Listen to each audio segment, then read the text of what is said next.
महाराष्ट्र की सियासत से जुड़ी बड़ी खबर इस वक्त की आपको बता दें, सुनेत्रा पवार को विधानमंडल दल की नेता चुन लिया गया है। यह बड़ी खबर इस वक्त की आपको बता रहे हैं।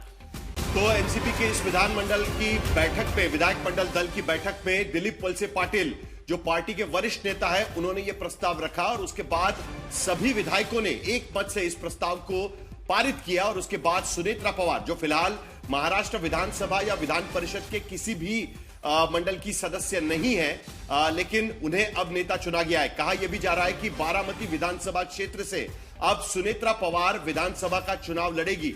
जो बाइपोल होगा वहां पर वो चुनाव लड़ेगी और उनकी जगह पर राज्यसभा में अजित पवार के बेटे पार्थ पवार को राज्यसभा भेजा जाएगा।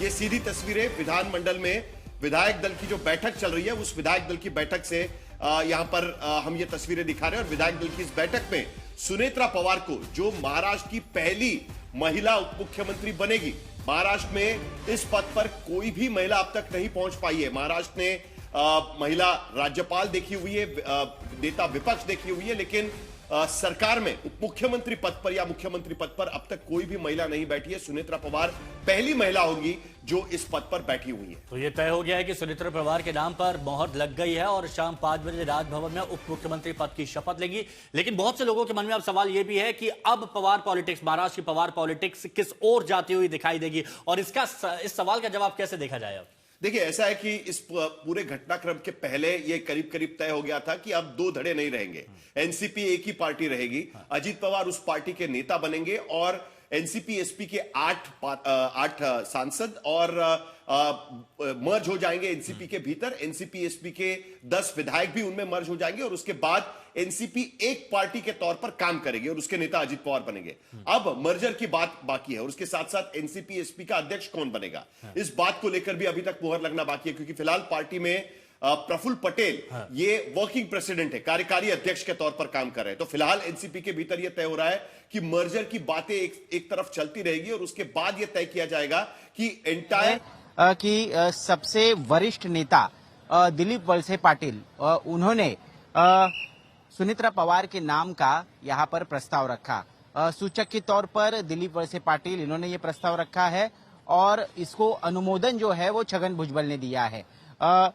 इस तरह से विधिमंडल गठ नेता पद के लिए अब सुनेत्रा पवार के नाम का अधिकृत चयन हो चुका है, उस पर अधिकृत मोहर लग गई है और कहीं ना कहीं अब विधिमंडल ही नहीं बल्कि पार्टी और जो सभी विधायक है उनका नेतृत्व और सूत्र जो है वो सुनेत्रा पवार के हाथों में आ गए हैं। यही प्रक्रिया थी जो काफी अहम मानी जा रही थी, जिसको लेकर अब डिप्टी सीएम पद के लिए रास्ता साफ होते नजर आ रहा है। अब ये प्रस्ताव जो है ये सुनील तटकरे, प्रफुल्ल पटेल, छगन भुजबल और सुनेत्रा पवार और सभी आला मंत्री जो है वो इकट्ठा जाकर मुख्यमंत्री देवेंद्र फडणवीस से मिलेंगे, उन्हें यह प्रस्ताव दिया जाएगा।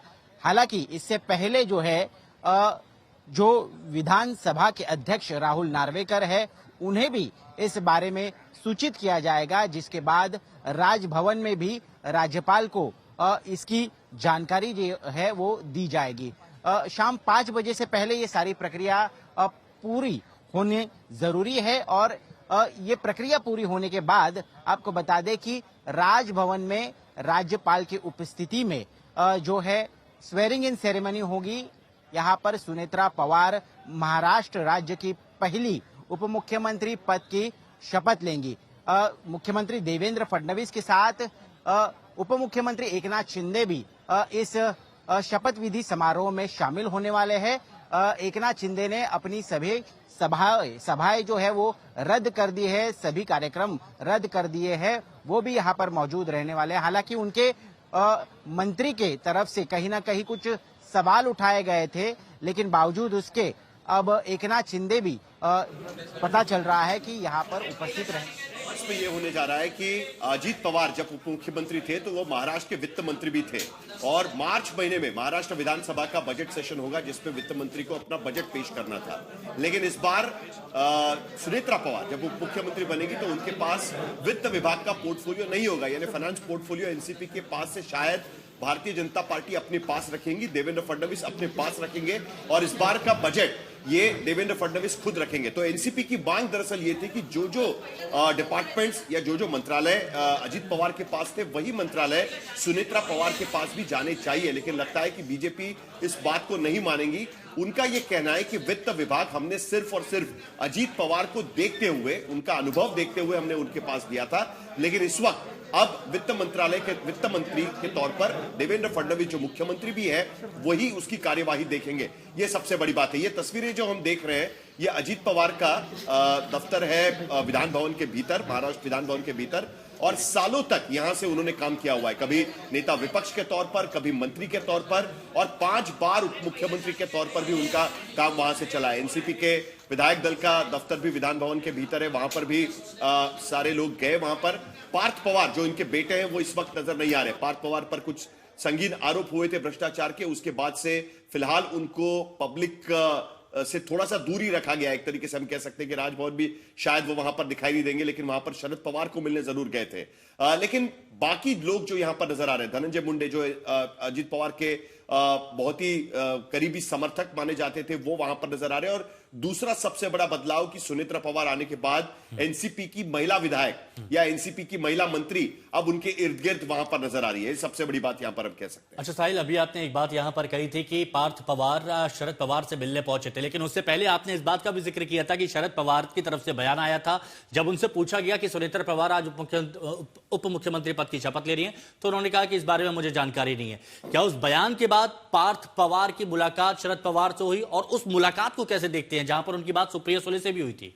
देखिए, पार्थ पवार इस बयान के बाद ही उनको मिलने के लिए गए। कहीं ना कहीं उनको कहा गया कि नहीं, शरद पवार को अधिकृत तौर पर इसकी जानकारी दी जाए, क्योंकि जो खबरें आ रही थी वो मीडिया से ये खबर निकल कर आ रही थी।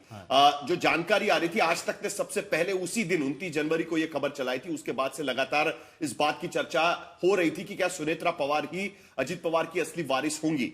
लेकिन ये जल्दबाजी क्यों की गई, ये भी सवाल लगातार उठाया जा रहा था। और एनसीपी एसपी ने खास करके दूसरे ही दिन इस तरीके का बयान देना शुरू कर दिया कि दरअसल दोनों धड़े साथ में आने थे। अजीत पवार की अंतिम इच्छा वही थी कि एनसीपी और एनसीपी एसपी एक दूसरे में मिल जाए, मर्ज हो जाए, और एक एनसीपी एक यूनाइटेड पार्टी के तौर पर काम करे। तो शरद पवार के तरफ से प्रस्ताव यह था कि पहले पवार परिवार बारामती के भीतर एक साथ बैठ के, दीपेश त्रिपाठी भी हमारे साथ मेरे ख्याल से विधान भवन से जुट गए। दीपेश, अब इसके बाद राजभवन का रास्ता, आप राजभवन पर है मेरे ख्याल से, विधान भवन नहीं है। जी साहिल जी, बिल्कुल। देखिए, हम इस वक्त लोक भवन के बाहर हैं। यहाँ पर फिलहाल अब तांता शुरू हो जाएगा थोड़ी ही देर में नेताओं के आने का। यहाँ पर शाम को 5 बजे जो है वो शपथ विधि होगा सुनेत्रा पवार का। सारी तैयारियां लगभग हो चुकी है। राज्यपाल भी जो थे वो कहीं ना कहीं बाहर थे, देहरादून में थे, जिनका प्रोग्राम था। लेकिन 1 से 2 बजे का उनका शेड्यूल था मुंबई में वापस आने का, जहां पर वो वापस आएंगे। और यहाँ पर लगभग जो तैयारियां हैं वो पूरी हो चुकी हैं। आप देख सकते हैं जो अतिरिक्त पुलिस बल है वो अंदर जा रहा है। सिक्योरिटी प्रोटोकॉल को ध्यान में रखते हुए जो अन्य स्टाफ हैं, जो अन्य संबंधित व्यक्ति हैं, उनको यहाँ पर बुलाया गया है, वो भी अंदर जा रहे हैं। और शाम को 5 बजे के आसपास जो है ये शपथ विधि होने की संभावना है। और पहली बार महाराष्ट्र को महिला उप मुख्यमंत्री मिलने की यहाँ पर पूरी तैयारियां जो हैं वो लगभग हो चुकी हैं। ठीक है, देखिए दीपेश त्रिपाठी कह रहे हैं कि राजभवन नहीं लोक भवन, क्योंकि बीच में आदेश निकाले गए थे कि राज नहीं, अब सब लोक भवन कहे जाएंगे। बहरहाल काम तो वही होगा, राजभवन हो या लोक भवन, लेकिन राज्यपाल का निवास स्थान वहां पर है। और दूसरी बात, सबसे बड़ी बात जिसका मैं जिक्र कर रहा था हिमांशु, की आज की स्थिति में अभी भी ये सवाल अनसुलझा है कि एनसीपी का अध्यक्ष कौन बनेगा। ये बात तय है कि एनसीपी का अध्यक्ष भी पवार परिवार से ही बनाना होगा, या जो पवार परिवार से जुड़ा हुआ है वही एनसीपी का अध्यक्ष बन सकता है। ये बात भी बीजेपी से कही गई है। एक टाइमलाइन हमें सबके सामने रखनी चाहिए। जब अजीत पवार इस बारे में आगे बढ़ रहे थे कि एनसीपी के 2 धड़े साथ में आए, उस वक्त महाराष्ट्र के मुख्यमंत्री देवेंद्र फडणवीस को इसकी जानकारी दी गई थी, यानी बीजेपी को बताकर ही ये सारी बातें हो रही थी। लेकिन अजीत पवार के गुजर जाने के बाद सबसे बड़ा सवाल बीजेपी और एनसीपी अजीत पवार के सामने यह रहा कि अगर दोनों धड़े मर्ज होते हैं तो अब अजीत पवार नहीं रहे, किसके हाथ में इसकी बागडोर जाएगी। और कहीं ना कहीं ये डर था कि एनसीपी एसपी के पास इसकी बागडोर ना चली जाए। और इसीलिए लगता है कि जल्दबाजी की गई। तुरंत उसी दिन अंतिम संस्कार खत्म नहीं हुए और 1 घंटे के भीतर एनसीपी अजित पवार पार्टी के नेता मिले, सुनेत्रा पवार से बातचीत की गई, देवेंद्र फडणवीस को शाम को मिला गया। दूसरे दिन इस बात पर मोहर लगी कि सुनेत्रा पवार ही पार्टी के विधायक दल की नेता बनेगी। पार्टी का अध्यक्ष कौन बनेगा यह फिलहाल बात बाद में तय होगी, लेकिन इस वक्त प्रफुल्ल पटेल बतौर वर्किंग प्रेसिडेंट पार्टी की कमान संभालते रहेंगे और उसी दौरान मर्जिंग की बात भी, साथ में आने की बातचीत भी आगे चलती रहेगी। हाँ, लेकिन जो आपने अनुभव की बात की, जैसे वित्त विभाग की बात कही गई थी कि ये मांग की गई थी कि जो भी विभाग अजित-दा के पास थे वो एलजेपी को दिए जाए, लेकिन उसके बाद हुआ क्या, वो अभी देवेंद्र फडणवीस ने अपने पास में रखे। लेकिन अब आप किसको देखते हैं कि जो अजित-दा की कमी को पूरा कर सकते हैं? वो अनुभव, जो इतना लंबा अनुभव उनको रहा है, अब वो किस में देखते हैं? देखिए, ऐसा है कि सुनेत्रा पवार वैसे नहीं है, राजनीति में नहीं है, राजनीति उनके लिए नहीं है, क्योंकि सुनेत्रा पवार का परिवार वो भी राजनीति में रहा है। सुनेत्रा पवार के भाई शरद पवार के काफी करीबी नेता रहे हैं और वो भी राजनीतिक परिवार से आती है। Soda soda soda soda soda soda soda तरफ एक एक करके जाएंगे, लेकिन जहां तक सुनेत्रा पवार की बात है तो राजनीति उनके लिए नहीं है, लेकिन राजनीति में वो नहीं है। पहली बार वो किसी पद पर बैठ रही है, राज्यसभा की सांसद जरूर रही, लेकिन किसी भी तरीके से मंत्री के तौर पर उन्होंने काम नहीं किया हुआ है। दूसरी बात, जिस तरीके से देवेंद्र फडणवीस की वर्किंग रिलेशनशिप अजित पवार के साथ में थी, उसी तरीके की वर्किंग रिलेशनशिप किसी और के साथ नहीं है आज की स्थिति में। और यही सबसे बड़ी मुश्किल होगी इस सरकार को आगे बढ़ने में। अभी भी ये कहानी पूरी नहीं हुई है, अभी तो फिलहाल एक हम कह सकते हैं कि पॉज या इंटरवल हो चुका है।